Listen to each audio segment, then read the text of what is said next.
Assembly media point వద్ద మోత్కుపల్లి మాట్లాడుతున్నారు. ఆ లైవ్ చూద్దాం.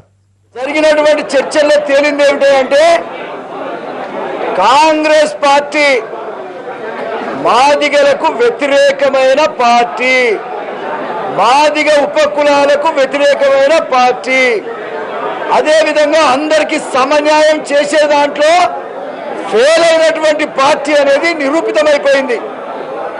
గతంలో చంద్రబాబు నాయుడు గారు ముఖ్యమంత్రిగా ఉండగా 2000 నుంచి 2004 వరకు కూడా ఏబిసిడి వర్గీకరణ చేసి విద్య ఉద్యోగాల్లో మాదిగల ఉపకులాలకు, మాదిగలకు మాదిగ ఉపకులాలకు, మాలలకు మాలల ఉపకులాలకు కూడా సమన్వయం చేసినటువంటి పరిస్థితి రాష్ట్ర ప్రజలకు అందరికీ తెలుసు.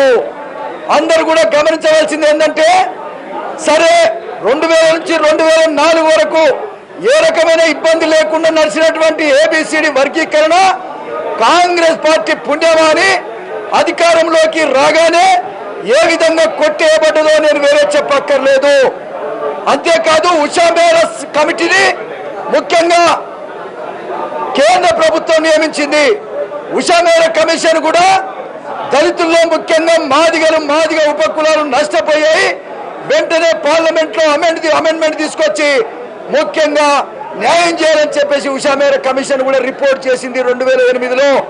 అయినప్పటికీ ఈనాటి వరకు కూడా రాష్ట్ర ప్రభుత్వం కానీ కేంద్ర ప్రభుత్వం కానీ కాంగ్రెస్ ప్రభుత్వాలు అయి ఉండి కూడా ఈ రోజు వరకు కూడా పార్లమెంట్ లో బిల్లు పెట్టకపోవడం, వర్గీకరణ చేసుకురాకపోవడం దురదృష్టకరం. వైఎస్ రాజశేఖర రెడ్డి గారు ఉన్నప్పుడు, ముఖ్యమంత్రిగా ఉన్నప్పుడు 2 సార్లు అసెంబ్లీలో ఏబిసిడి వర్గీకరణ కోసం తీర్మానం చేయడం జరిగింది.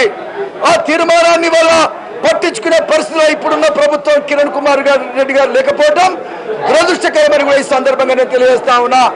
అంతేకాదు కదా, ఇవాళ ఏమిటండి, బిల్లుకి ఎవరు వ్యతిరేకం కాదు, దళిత వర్గాలు న్యాయం చేయాలని తప్ప బిల్లుకి ఎవరు ఏ పార్టీ కూడా వ్యతిరేకం లేదు. టీడీపీ అంతకన్నా వ్యతిరేకం కాదు అని ఈ సందర్భంగా నేను తెలియజేస్తా ఉన్నా.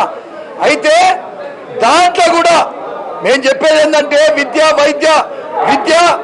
అదేవిధంగా ఉద్యోగాల్లో ఎట్లాగూ మీరు కోర్టుకు పంపించి కొట్టివేపించి మాదిగలకు అన్యాయం చేశారు కదా, కనీసం ఈ యొక్క ఆర్థిక పరమైనటువంటి అభివృద్ధి విషయంలో మాదిగలకు కూడా న్యాయం జరగాలి, మాదిగలకు కూడా సమన్యాయం జరగాలి, పంపిణీ అనేది 59 కులాలకు జరగాలి, ఏ ఒక్క సామాజిక వర్గం అనుకో కాదు అందరికీ సమన్యాయం జరగాలని కోరటం జరిగితే దాన్ని కూడా డివిజన్ వరకు తీసుకొచ్చి ఇవాళ మేము ఇయ్యము అని మాదిగలకు తీరని అన్యాయం చేసినటువంటి ప్రభుత్వం కాంగ్రెస్ ప్రభుత్వం, కిరణ్ కుమార్ రెడ్డి గారి ప్రభుత్వం అని సందర్భంగా నేను తెలియజేస్తా ఉన్నా. దీన్ని మా పార్టీ పరంగా తీవ్రంగా ఖండిస్తా ఉన్నాం. ఏదో గొప్పలు చెప్తా ఉన్నారు, మేమేదో బిల్లు తీసుకొచ్చాం, బిల్లులో ఏమో ఒరగబోతుందని. ఈయన ఒకటే చెప్తా ఉన్నా, బిల్లు మంచిదే అయినా ఇండైరెక్ట్ గా దాంట్లో తూట్లు పొడిచారు, దానికి అనేక రకాలుగా లోపాలు ఉన్నాయి. గతంలో కూడా ఇట్టే చేసి 60 సంవత్సరాలుగా దళితులకు అన్యాయం చేశారు. ఇవాళ కూడా జనరల్ స్కీములలో ఈ డబ్బులు పెడతారంటే, రోడ్ వేస్తే ఎస్సీ డబ్బులు పెడతారు, కాలువ తవ్వితే ఎస్సీల డబ్బులు పెడతారు. ఇవాళ ఈ రకంగా డబ్బులు పెడితే మిగిలేదు ఎక్కడండి? ఈ రకంగా 16%ను 6%ను తీసుకుపోయి మామూలుగా రోడ్లు వేసిన దగ్గర, లేకపోతే మొత్తం రైతుల కోసం కాలువలు తవ్విన దగ్గర ఎస్సీ డబ్బులు పెట్టడం అనేది న్యాయం కాదు. అది జనరల్ ఫండ్ కింద పెడుతున్నారు. జనరల్ గా అందరికి ఉండాల్సిందే తప్ప మరొకటి కాదు. ఏ ఉద్దేశం కొరకైతే మీరు బిల్లు పెట్టారో ఆ ఉద్దేశం అందులో లేదు, మీరు చెప్తున్న మాటలో బిల్లులో లేవు. కాబట్టి ఖచ్చితంగా ఎస్సీల కోసమే సప్లైలో వచ్చినటువంటి డబ్బు ఎస్సీల కోసమే ఖర్చు పెట్టాలి తప్ప వేరే పద్ధతి కింద ఖర్చు పెట్టద్దు. ముఖ్యంగా విద్య వైద్యం కోసం అదే ఎక్కువ మొత్తంలో ఖర్చు పెట్టాల్సిన అవసరం ఉంది. ప్రతి పిల్లవాడు కూడా ఇలా చదువుకునే అవకాశం కల్పించి ఈ కుల వ్యవస్థకు ఖచ్చితంగా తూట్లు పడవలసినటువంటి అవసరం ఉంది.